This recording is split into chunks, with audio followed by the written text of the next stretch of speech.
he promised to bring. After another searching glance, she spun around and skipped toward the schoolhouse to see how far the hands on the grandfather clock had moved since last she'd checked. "Alma?" Not the sound she'd hoped to hear. "Yes, Mama?" "What did I tell you about running? Now you've gone and rumpled your dress."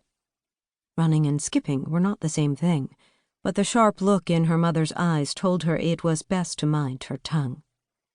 "Keep to your best behavior now," her mother said as she fussed over Alma's dress.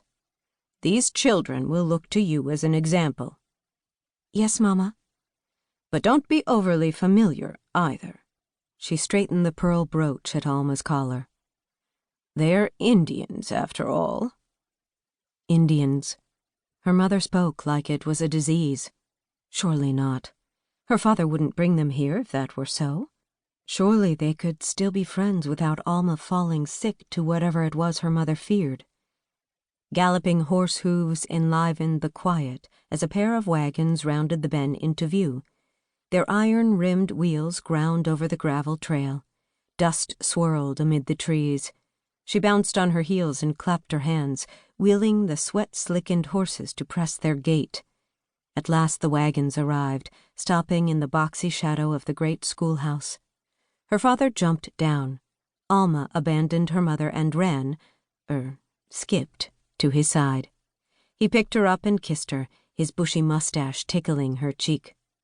"Here they are, kitten, your new classmates." 37 black-haired children huddled in the wagon beds. She counted each one twice, just to be sure. A smile readied on her face. She waited for her new friends to look her way, but they kept their heads down and gazes lowered, their knees drawn tight against their chests, as if the day were cold and cloudy, not sunny and fair. Her father set her down and opened the back gates. None of the Indians moved. When he touched the shoulder of the nearest child, the boy shrank back as if stung. "Come now, no one here will hurt you," her father said. Why didn't they climb down? It couldn't be comfortable crowded in like that, nothing but scratchy hay to sit upon. Couldn't they smell the sweet cornbread Mrs. Sims had just finished baking? Alma looked beyond them at the schoolhouse. The freshly painted trim gleamed white, and 3 stories worth of windows sparkled with sunlight.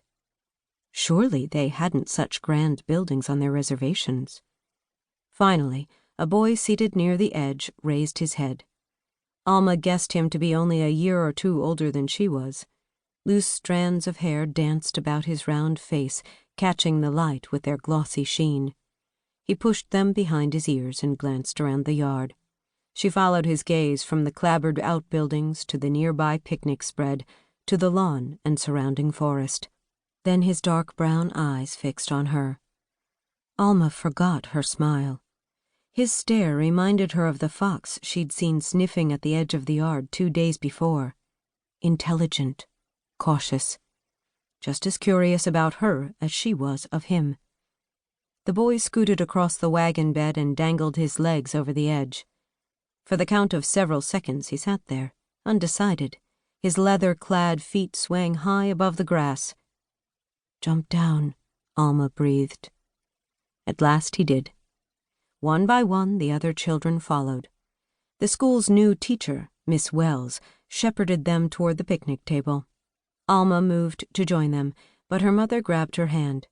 Despite the dusting of rouge she'd seen her apply that morning, her mother's face was in want of color. She stared at the new arrivals with the same pinched expression she brandished at stray dogs and street-side beggars. "You said they would be clean and affable," she said to Alma's father. "Wagon dust, Cora. They've only just arrived." "Humph. Not a very impressive lot." "Give them time." A millennium would not be long enough. "We're their salvation."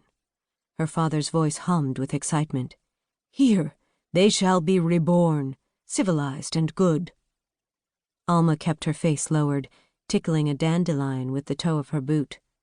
She knew better than to interrupt her parents' conversation, but wished dearly they'd hurry up.